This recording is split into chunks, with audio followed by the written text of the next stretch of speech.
Assalamualaikum and a good day to my lovely lecturer, Honor Aisha binti Mahmud, and all my fellow friends.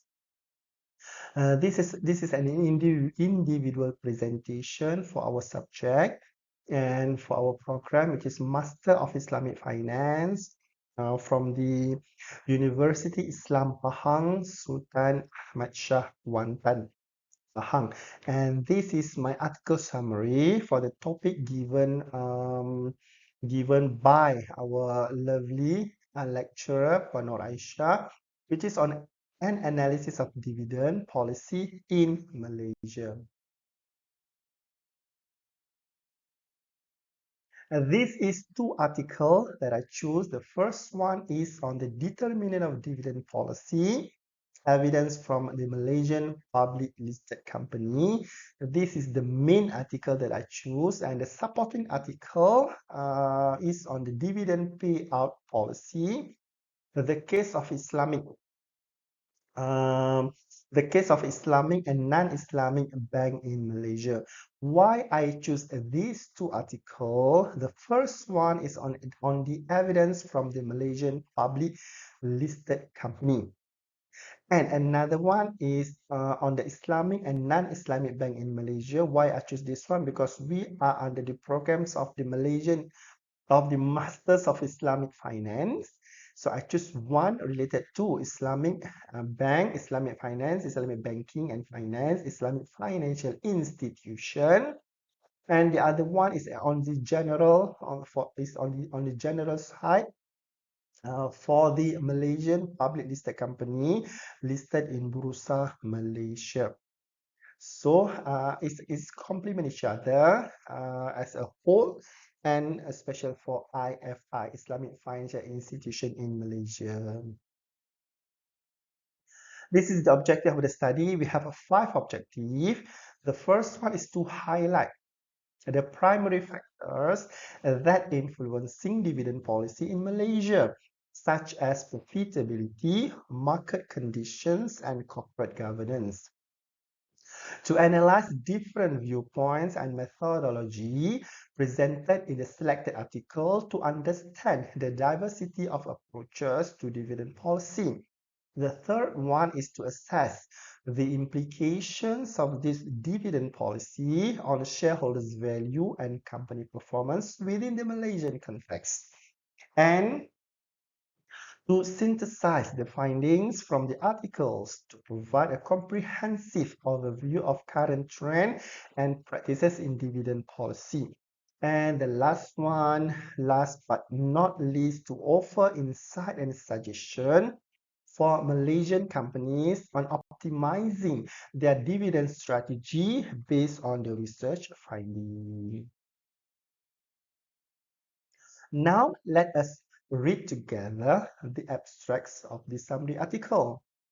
Okay, let's go.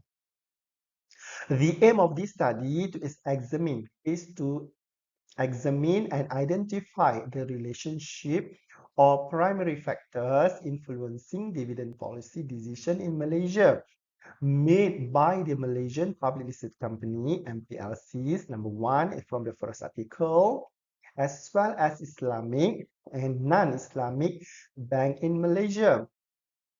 For the second article, among the variables include financial leverage, liquidity, profitability, firm size, corporate tax, lag dividend, and revenue growth.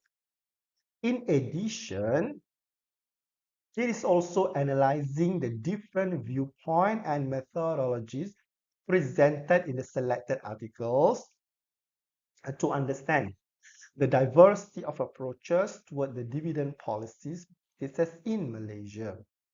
Besides that, it is also assessing the implications of this dividend policy on shareholders' value and company financial performance within the Malaysian context. And furthermore, the findings provide a comprehensive overview of current trend and practices in dividend policy making. It also emphasized on the recommendation for Malaysian companies on optimizing their dividend strategy to improve company financial performance and shareholders' value. The findings reveal that financial leverage and liquidity have insignificant importance of dividend policy for MPLCs. This study as well provide new insight for MPLCs into profitability, corporate tax, and firm size, which are having a significant positive relationship with dividend policy. And for second article, for banking industry, the findings reveal that profitability and financial leverage significantly impact dividend payout for non-Islamic banks. However, like dividend and revenue growth significantly impact dividend payout for Islamic banks.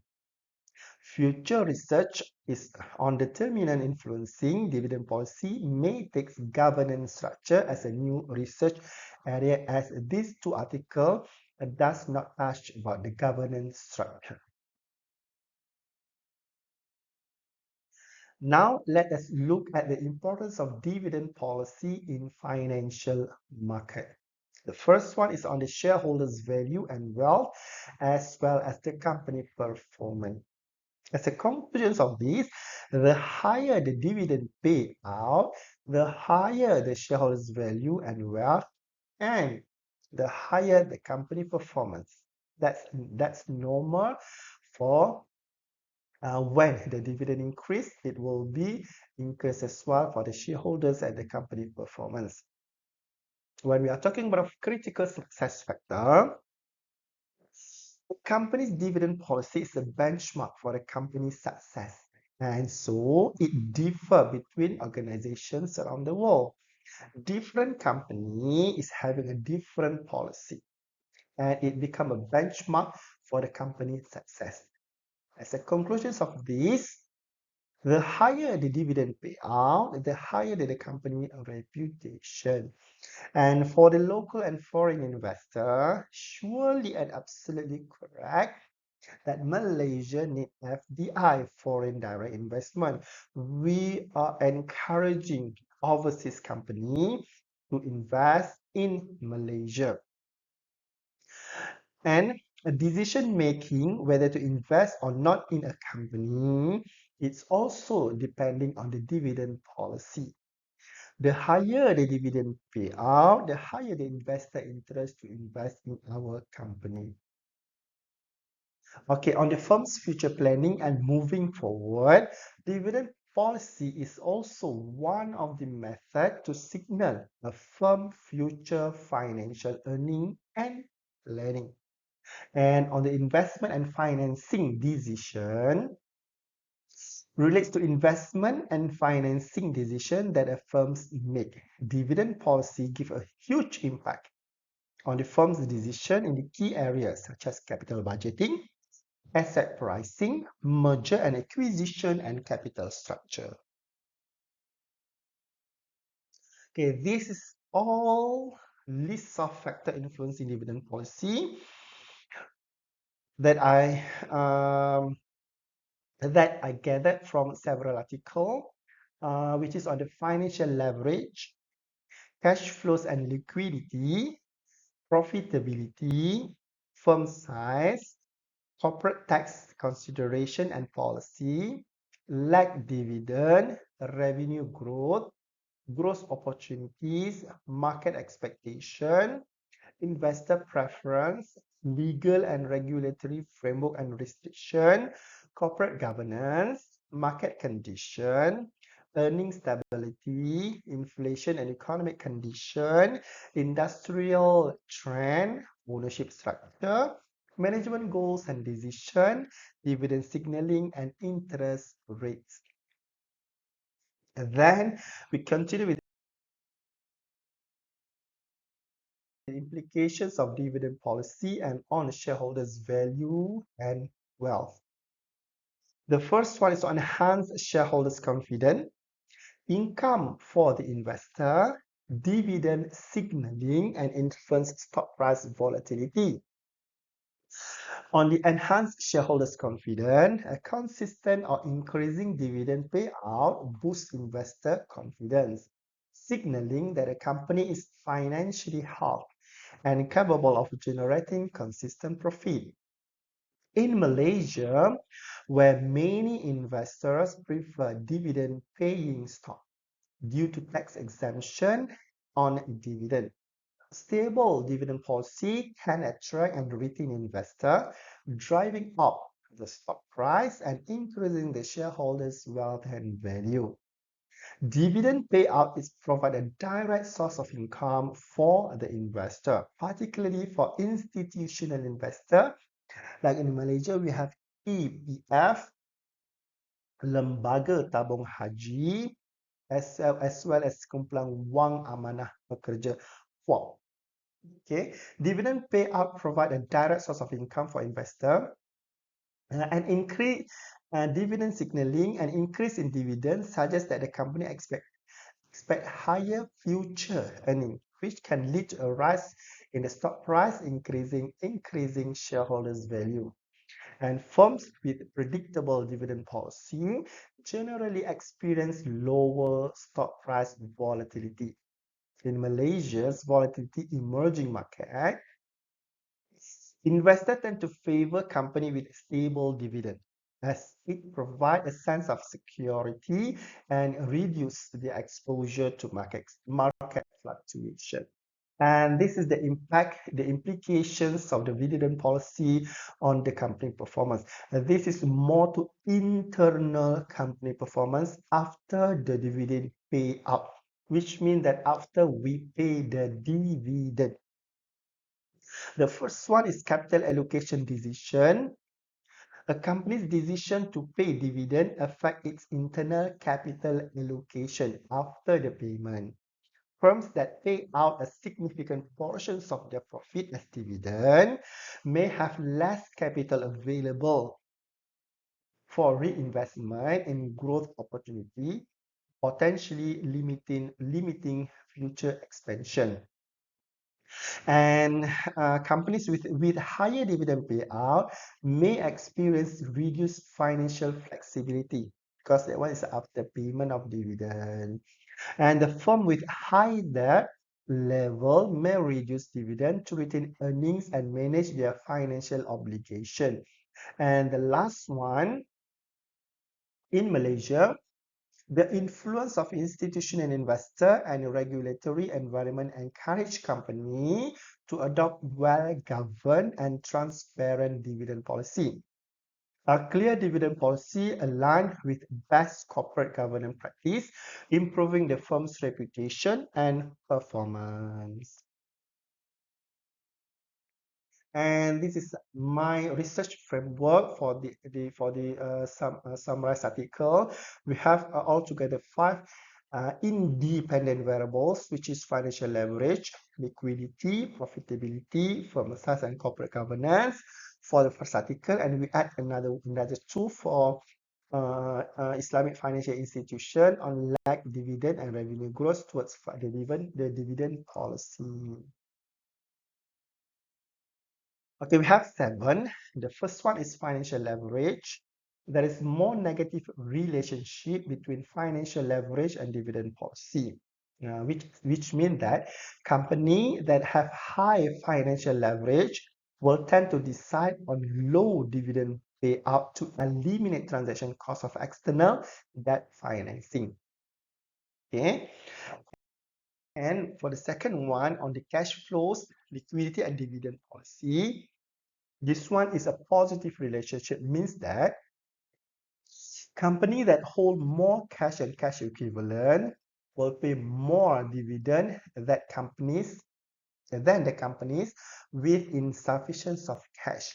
This is more positive than negative relationship on the cash flows, liquidity, and dividend policy. Then in terms of profitability, there's a positive relationship. When profitability high, dividend policy also high. On the firm size, it's a positive relationship as well.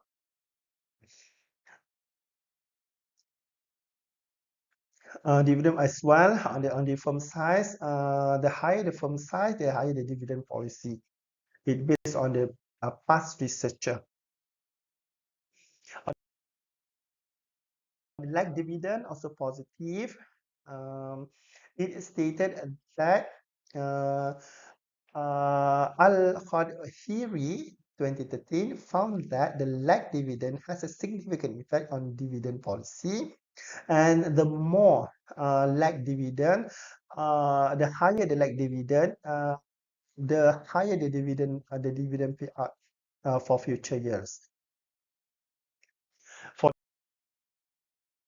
the revenue growth, the higher the revenue growth, the higher the dividend policy. There's a positive relationship between revenue growth and dividend policy rather than negative. There is more positive than negative relationship based on past research. And the last one is on corporate tax and dividend policy. Okay, the more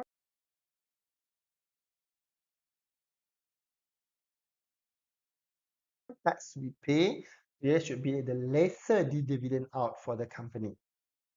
This is negative. One increase and one decrease.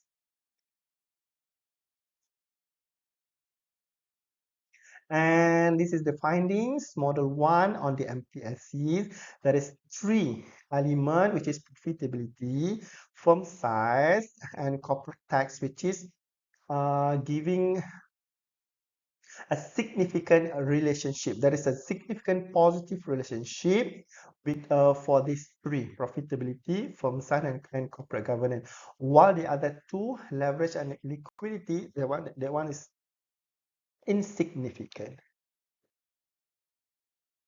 Okay, for model B bank, there's a mix between significant and insignificant. So it's a mixture of result for profitability, leverage, like dividend, and revenue growth. And this is the conclusions for this article summary. The first one is on the profitability. Higher profitability will have higher dividend payout. With a positive relationship, it will increase the shareholders' value as well as the company performance. The firm size as well, higher dividend, higher shareholders' value and performance, and the corporate tax, higher dividend and higher shareholders' wealth and company performance. Profitability of a company positively and significantly impact dividend payout decision. And it implies that public listed company in Malaysia with more total asset tend to distribute more dividend payout to the shareholders. The increase in corporate governance is associated with the increase in dividend payout among public listed company in Malaysia. These results provide the evidence that even though the amount of tax payable is increased, company management do not reduce the dividend payment to shareholders.